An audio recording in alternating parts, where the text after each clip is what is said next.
How you doing? This is Dr. Brown, and welcome back to another episode of Dr. Brownsville's podcast.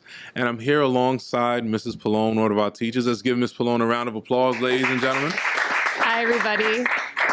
So, Ms. Pallone, you are a teacher here at Uniondale. How long have you been in Uniondale? This is my 4th year in Uniondale and 7th year in teaching. Okay, good. And you teach? I teach U.S. history, 11th grade, inclusion, and also general education. Good. And just a little bit of background. You grew up in Long Island? You grew up in New York City? I grew up in Long Island. I grew up in Mineola. Mineola. Now okay. living in Queens. And you went to college where? I went to Nassau Community College for 2 years, and then I finished at Hofstra for my bachelor's, and then I went to Hofstra again for my master's, and I finished up my administration degree at MCLA. So you have your admin license? Yes, I have my admin license. Hey, guys. And people out there in the internet world, she has an admin license. Don't try and steal her. But I want to go back a little bit. Why did you do, because a lot of kids do it, but they feel, I guess, sometimes embarrassed about it. Why did you do a 2-year first and then a 4-year? Like, what was the reasoning behind that? To save money. It was a big financial decision for my family. It was either going to a private college that was $30,000 to $40,000 or pay a much cheaper tuition and get almost the same education. Not almost, it was a fantastic education. I would always advocate for someone going to Nassau. And I loved it. And I would tell other people to do it too. Yeah, because there's a lot of students who are thinking about doing a 2-year and then a 4-year. And, going a 4-year is great if you can afford it. But, there's other pathways. And it seems like you did okay. You enjoyed your time. I loved it. There are so many opportunities at Nassau that people don't know about. I can't speak more highly of it than I could. Essentially, the classes are small. It's cheap in price. They have a very well-funded extracurricular program. So I got to go to all these amazing places. I became president of the Future Teachers Club, which inspired me to become a teacher. Okay. And if anyone's interested, I can always help them in terms of learning more about Nassau. Okay. Well, the reason that we have you on today is because, first of all, I'm proud of your growth as a teacher, and we want to talk about instruction. This is basically, we are filming her post-observation lesson, and she agreed to do it. And the reason she agreed is because she knows she did well. If it didn't go well, I don't think she would want to. And also because Dr. Brown asked me. Yeah, I voluntold her to do it. No. But I think you did a really good job with your lesson, and I wanted to go into it for a little bit.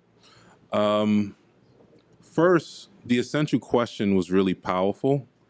And I wanted to ask you, what made you go there? Because this is a powerful question. Your EQ, your essential question is, how did the Revolutionary War have different impacts on marginalized, historically oppressed groups of people? What made you form that as an essential question? I think one of the biggest reasons is when we think of the Revolutionary War, we think of it as always very positive, right? We gain independence. It's why we celebrate 4th of July. There's a lot of patriotism that a lot of people talk about when they speak about the Revolutionary War, but what we don't talk about is that not everyone was treated the same after that. And that's why I really chose to put the word marginalized in. And I'm not afraid or sad that I put that in. I want students to see that different people have different impacts depending on the situation. And it's important to highlight those impacts and to see how they still connect today, how certain people are affected by different things. And every time I go into your class, I feel like you're tackling intense issues that I think most folks kind of stray away from. And I don't feel like that's something that you were taught. Like, what is that in you where like you go there and you talk about that uncomfortable thing? I'm going to be honest. A lot of it is because of Miss Tella Williams. Adiola was my mentor, and she's absolutely amazing. And she taught me that, and she trained me in that. And I think that's something that has stuck with me. And it's important. To ignore an issue doesn't mean that it goes away. Right. And it needs to be spoken about. And if you don't speak about it, the issue continues and grows. So I really commend her for pushing me, because I was not comfortable at first doing it. And let's be honest, going and pushing the bounds, you can make mistakes. Perfection is not, always going to be there, but that's okay. You can make mistakes along the way, but pushing those bounds is important to have growth. Yeah. And I think that's powerful because we're living in a very different time. but it seems as if it has not phased you. It hasn't changed your intensity in terms of when you teach. Like, she may seem very shy, but she's not shy in the classroom. That's like the one place where you share how you feel and what you think. So I want to commend you for doing that. Now, if I'm a teacher watching this and I'm teaching social studies, like, what would you say to a person that wants to be that way, that wants to tackle challenging issues like this, but might feel, a little bit afraid? You have to be collaborative. You have to have a supportive administrator as well. Share what you're wanting to do with the kids first beforehand, because it might be seemingly a good idea in your head, but then it might need to be changed a bit depending on who you speak to. I do have a very supportive administrator that helps often with this. Mr. Hollander's wonderful if I do have questions.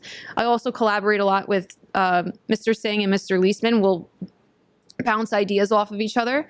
So I think if you're curious about trying something, get feedback and make sure that it fits within what the New York State framework wants. Yeah. So I wanted to go back to the lesson. In terms of planning and preparation, you was rated effective, basically highly effective. What is your strategy around how you lesson plan? Like, we have the curriculum, you have units that you have to go through, you have pacing charts. How do you organize your lessons, you personally? So I go first the New York State framework to see what needs to be covered. And from there, every lesson is different. Every lesson is unique with how I structure it. Of course, you want to have the main parts: hook, do now, main activity, time to do that, an exit ticket. Mr. Hollander is really big with the history department of including some kind of reading, writing, speaking, and listening within the lessons. So that has to be put in. It also depends on the current situation of what's happening in the town or in the country. Like today, I took some time out to talk about current events since we just had election day yesterday. Right. So I'll alter it depending on the circumstance of the day. But generally, I do try to hit those 4 main points: the reading, writing, speaking, and listening. And also for some kind of evidence to be created or collected in order to support a claim. Okay. Those are the general pieces. Now, do you, because I went through the lesson as well, and I'm big on academic vocabulary and explicitly teaching academic vocabulary. Yes. You defined marginalized, tyrannical, and petition, and you went through it. What have you found to be like the best strategy to get students to retain academic vocabulary where it's coming out in their groups and you hear, like, what do you do specifically to ensure that that's happening? Is it like a regulation that you have where it's like, hey, if you're going to respond to a question, I need to hear the academic vocabulary? Is it like, what do you do? Well, one, definitely introduce it and go over it in the beginning, right? Explicitly. And you I made believe a whole that slide that's on necessary? it. Yes. Why? As a teacher, like, what's your core belief about why vocabulary needs to be explicitly taught?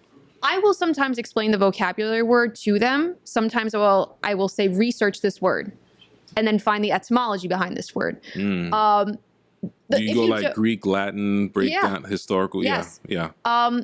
Ms. Tell Williams also taught me to do that. Wow. It's called the SEEDS.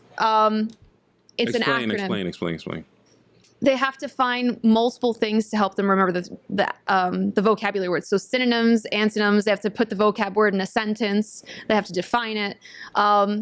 Different vocab words call for different strategies, and also, again, the dynamic of the lesson. That one I went over with them. They didn't do like the whole process, but it is important to have certain vocabulary words, because when you start teaching topics that maybe need opinions or harder topics, you need to have the foundations first. So I think doing some kind of Kahoot, doing some kind of explanation, having the kids research. Kahoot so everyone knows what it is. Some people aren't, tech savvy. Sure. Kahoots are a really great way to get students to review a specific topic. So I'll actually use Kahoots either as an exit ticket or as a hook, or as like a reteach before I get into the new topic. And you could put whatever questions you want and whatever answers you want in it, and the whole class responds, and you could see how many of them got it right on the board.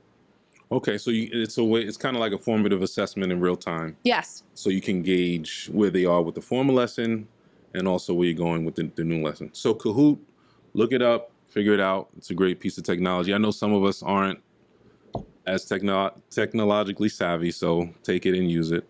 And you can have your old school ways too, like I think a lot of people are afraid to do old school types of testing or projects, whatever it may be, but they have, I give them due credit as well. Right. Like listening quizzes, I do those. I love it. Shouting out to the veterans. Yes. You don't want them to No.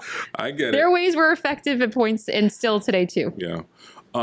Something that I feel like you've gotten better at is classroom management. Yes. And I feel like you've taken on a different disposition. I think you're still fun and you're still, you enjoy the classroom environment, but you're a little bit more firm, which I like.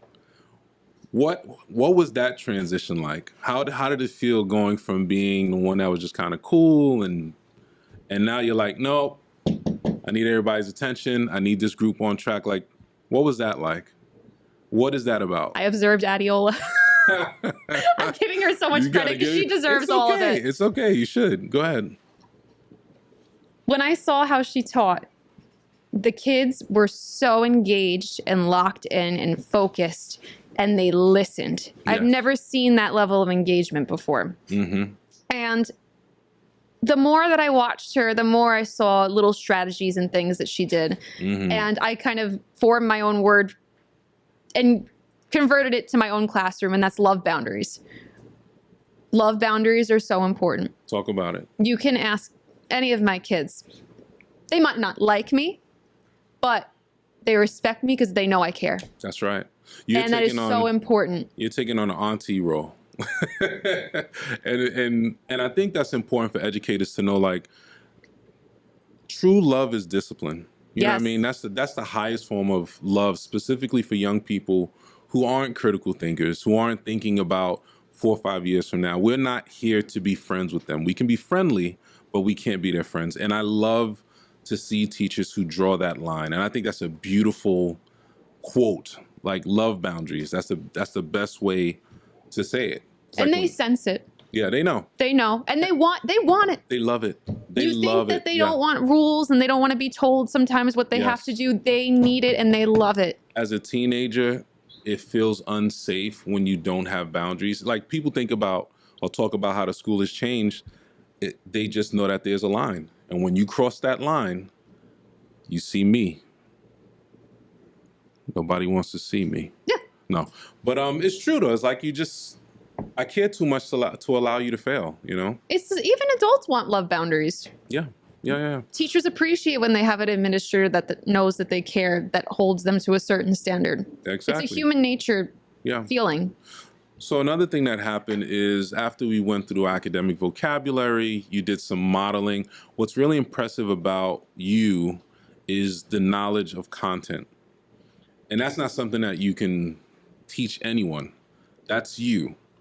How did you learn so much about your content? Do you study it? Are you just like a history buff where you just research all this information? Because I usually look at when teachers make quick transitions in the classroom that's not scripted to let me know, oh, this person knows the content, because a student will ask a question and you'll go into some, historical fact and teach them about it.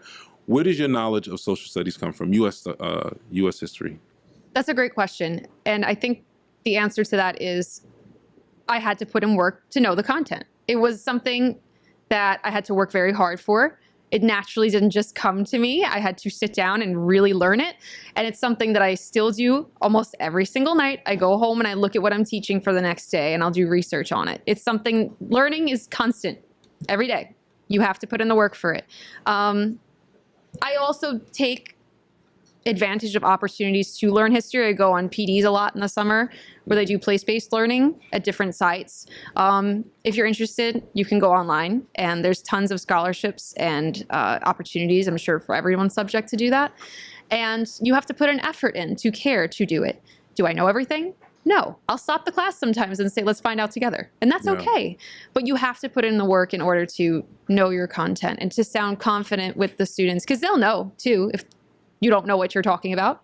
But so I feel the same way, right? Like, I want to know everything there is to know about school leadership. It's a personal thing for me. It's not a matter of doing my bare minimum. I just don't feel comfortable being that way. What is that inside of you, though, that's like, no, I want to be a master at my craft. I don't want to just be okay. I want to be excellent. That's like a personal drive thing that you have. Where does that come from for you? That's a big question. I know the answer. That's a large question. I know the answer. I think I do anyway. What do you think the answer is? I think that you were raised to be. I think it comes from past going into your profession, but I'll let you talk about it. So education was something that was not valued in my house that much. It actually wasn't the way I was raised particularly. Wow. My parents, believe it or not, my parents are both teachers, which is real. What? I know. What are you, like, hipster type teachers, live free? They were aloof. Okay. They were aloof. And it was a defining moment when I was applying to colleges, and I had to make the decision to go into debt or to not go into debt. And again, my parents were like, oh, do what you want.